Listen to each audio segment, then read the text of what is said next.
പ്രിയമുള്ളവരെ, കഴിഞ്ഞ വീഡിയോയിൽ നമ്മൾ ശാസ്ത്രീയമായി മണ്ണ് പരിശോധിക്കുന്നതിനെ കുറിച്ചാണ് പറഞ്ഞത്. ഏതൊരു പരിശോധനയുടെ റിസൾട്ട് നമ്മുടെ കയ്യിൽ കിട്ടിക്കഴിഞ്ഞാൽ തീർച്ചയായിട്ടും നമ്മളൊന്ന് അനലൈസ് ചെയ്യണം. മണ്ണ് പരിശോധന റിസൾട്ടും അതുപോലെ തന്നെയാണ്. മണ്ണ് പരിശോധന റിസൾട്ട് നമുക്ക് സ്വയം അനലൈസ് ചെയ്ത് മനസ്സിലാക്കാൻ കഴിയുന്നില്ലെങ്കിൽ നിങ്ങളുടെ കൃഷിഭവനിലെ കൃഷി ഓഫീസറുടെ സഹായം തേടാവുന്നതാണ്. ഇനി കൃഷിഭവൻ എവിടെയാണ്? കൃഷിഭവൻ എല്ലാ പഞ്ചായത്തിലും ഉണ്ട്. അവിടെ ഒരു കൃഷി ഓഫീസറുണ്ട്, കൃഷി അസിസ്റ്റന്റുമാരുണ്ട്. അവർ നിങ്ങളെ സഹായിക്കുന്നതായിരിക്കും.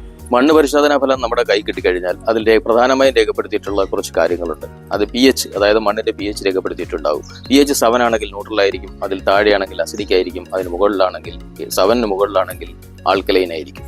അപ്പോൾ അസിഡിക്കാണ് നമ്മുടെ മണ്ണെങ്കിൽ അതിനകത്ത് എത്രത്തോളം കുമ്മായം ഇടണം, അതല്ലെങ്കിൽ ഡോളോമൈറ്റ് ഇടണം എന്നുള്ളത് രേഖപ്പെടുത്തിയിട്ടുണ്ടാകും. അതനുസരിച്ച് നമ്മളത് പ്രയോഗിക്കണം.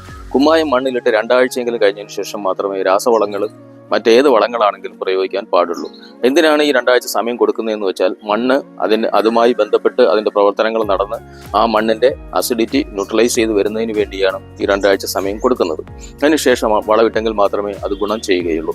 അതുപോലെ തന്നെ രാസവളങ്ങൾ എങ്ങനെ പ്രയോഗിക്കണം, എത്രത്തോളം പ്രയോഗിക്കണം എന്നുള്ള കണക്കും അതിനകത്ത് എഴുതിയിട്ടുണ്ടാകും. ഏതെല്ലാം രാസവളങ്ങളാണ് ഉപയോഗിക്കേണ്ടതെന്നും എഴുതിയിട്ടുണ്ടാകും. ഉദാഹരണത്തിന് നൈട്രജൻ കിട്ടുന്നതിന് വേണ്ടി യൂറിയയും ഫാക്ടം ഫോസും റെക്കമെൻഡ് ചെയ്തിട്ടുണ്ടാകാം. അതുപോലെ തന്നെ പൊട്ടാസ്യം കിട്ടുന്നതിന് വേണ്ടി മ്യൂറേറ്റ് ഓഫ് പൊട്ടാഷ് അല്ലെങ്കിൽ MOP റെക്കമെൻഡ് ചെയ്തിട്ടുണ്ടാകും. അതിൻ്റെ ക്വാണ്ടിറ്റി എഴുതിയിട്ടുണ്ടാകും. അതുപോലെ തന്നെ ഫോസ്ഫറസ് കിട്ടുന്നതിന് വേണ്ടി ഫാക്ടം ഫോസും അതുപോലെ മസൂരി ഫോസ് അല്ലെങ്കിൽ രാജ് ഫോസ് ഇവയിൽ ഏതെങ്കിലും ഒരെണ്ണം റെക്കമെൻഡ് ചെയ്തിട്ടുണ്ടാകും. ഇതിൻ്റെ എല്ലാം ക്വാണ്ടിറ്റികൾ രേഖപ്പെടുത്തിയിരിക്കുന്നത് ഒരു വർഷം എത്ര പ്രയോഗിക്കണം എന്നുള്ള രീതിയിലാണ്. അതുപോലെ തന്നെ വിളകൾക്ക് അനുസൃതമായിട്ടായിരിക്കും. നമ്മൾ മണ്ണ് പരിശോധനയ്ക്ക് കൊടുക്കുമ്പോൾ ഏതെല്ലാം വിളകൾ ചെയ്യുന്നതിന് വേണ്ടിയാണ് ഈ മണ്ണ് പരിശോധിക്കാൻ കൊടുക്കുന്നത് എന്നുള്ളത് നമ്മൾ രേഖപ്പെടുത്തിയിട്ടുണ്ടാകും. അതുപോലെ തന്നെ മണ്ണിനകത്ത് എത്രത്തോളം ന്യൂട്രിയൻസ് അടങ്ങിയിട്ടുണ്ട് എന്നതിൻ്റെയും അടിസ്ഥാനത്തിൽ ഇത് രണ്ടും കൂടി താരതമ്യം ചെയ്തിട്ടാണ് ഏതെല്ലാം വളങ്ങളാണ് പ്രയോഗിക്കേണ്ടത് എന്ന് രേഖപ്പെടുത്തിയിട്ടുണ്ടാവുക. ഇത് കൂടുതൽ മനസ്സിലാക്കാൻ നിങ്ങളുടെ കൃഷി ഓഫീസറുടെ സഹായം നിങ്ങൾക്ക് തേടാവുന്നതാണ്. മാത്രവുമല്ല, ഈ വിളകൾക്ക് രേഖപ്പെടുത്തി തന്നിരിക്കുന്ന വളങ്ങളുടെ അളവെന്ന് പറയുന്നത് ഒരു വർഷത്തിൽ പ്രയോഗിക്കാനുള്ളതാണ്.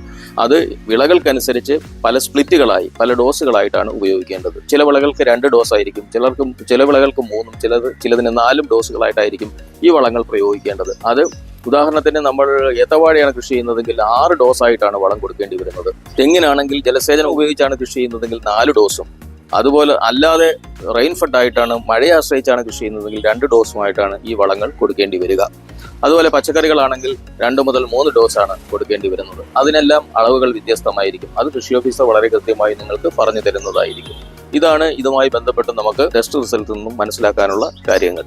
കൂടാതെ അതിനകത്ത് മെഗ്നീഷ്യത്തിന്റെ അളവ് രേഖപ്പെടുത്തിയിട്ടുണ്ടാകും. മെഗ്നീഷ്യം ഷോർട്ടേജ് ഉണ്ടെങ്കിൽ എത്ര ചെയ്യണമെന്ന് എഴുതിയിട്ടുണ്ടാകും. അത് മെഗ്നീഷ്യം സൾഫേറ്റ് ആയിട്ട് കൊടുക്കാം, ഡോളോമൈറ്റ് ആയിട്ടും ഉപയോഗിക്കാവുന്നതാണ്. കാൽഷ്യത്തിന്റെ പോരായ്മ നമ്മൾ കുമ്മായി ഇടുന്നത് കൊണ്ട് അല്ലെങ്കിൽ ഡോളോമൈറ്റ് ഇടുന്നത് കൊണ്ട് തന്നെ പരിഹരിക്കപ്പെടാൻ പറ്റും. ഡോളോമൈറ്റ് ആണ് ഇടുന്നെങ്കിൽ കാൽഷ്യവും മെഗ്നീഷ്യവും ഒരുമിച്ച് കിട്ടും. നേരെ മറിച്ച് കുമ്മായമാണ് ഇടുന്നെങ്കിൽ മെഗ്നീഷ്യം സൾഫേറ്റ് പ്രത്യേകമായി ഉപയോഗിക്കേണ്ടി വരും. അത് ഏതാണെന്ന് വെച്ചാൽ ആ റെക്കമെൻഡേഷൻ അനുസരിച്ച് നമുക്ക് തീരുമാനിക്കാവുന്നതും തിരഞ്ഞെടുക്കാവുന്നതുമാണ്. മൈക്രോ ന്യൂട്രിയൻസിന്റെ അളവുകൾ സാധാരണയുള്ള മണ്ണ് പരിശോധനയിൽ രേഖപ്പെടുത്താറില്ല. മൈക്രോ ന്യൂട്രിയൻസ് പരിശോധിക്കണമെന്നുണ്ടെങ്കിൽ, അതായത് സൂക്ഷ്മ വളങ്ങൾ പരിശോധിക്കണമെന്നുണ്ടെങ്കിൽ പ്രത്യേകമായി മണ്ണ് പരിശോധന നടത്തേണ്ടതുണ്ട്. അത് എല്ലാ ലാബുകളിലും ലഭ്യമല്ല താനും. സാധാരണയായി അതിൻ്റെ ആവശ്യം വരുന്നില്ല. ഇനി ഏതെങ്കിലും തരത്തിൽ മൈക്രോ ന്യൂട്രിയൻസ് പോരായ്മ ഉണ്ട് എന്ന് ഏതെങ്കിലും വിളകളുടെ രോഗലക്ഷണങ്ങൾ കണ്ട് നമുക്ക് മനസ്സിലാക്കാൻ കഴിയുകയാണെങ്കിൽ അതിന് മൈക്രോ ന്യൂട്രിയൻസ് വാങ്ങാൻ കിട്ടുന്നതാണ്. അത് ചെറിയ ഡോസിൽ സ്പ്രേ ആയിട്ട്, ഫോളിയർ സ്പ്രേ ആയിട്ട്, അതായത് ഇലകളിൽ സ്പ്രേ ചെയ്ത് ഉപയോഗിക്കാവുന്നതുമാണ്. നിങ്ങൾക്ക് ഈ വീഡിയോ ഇഷ്ടമായെങ്കിൽ ലൈക്ക് ചെയ്യുക, സബ്സ്ക്രൈബ് ചെയ്യുക, ബെൽ ബട്ടൺ ഓണാക്കി വെച്ച് കൂടെ കൂടുക. അടുത്തതായി നമ്മൾ മണ്ണ് പരിശോധനാശാലയെക്കുറിച്ചുള്ള സംവിധാനങ്ങളെക്കുറിച്ചും ഒരു വീഡിയോ ചെയ്യുന്നതായിരിക്കും. Okay, thank you.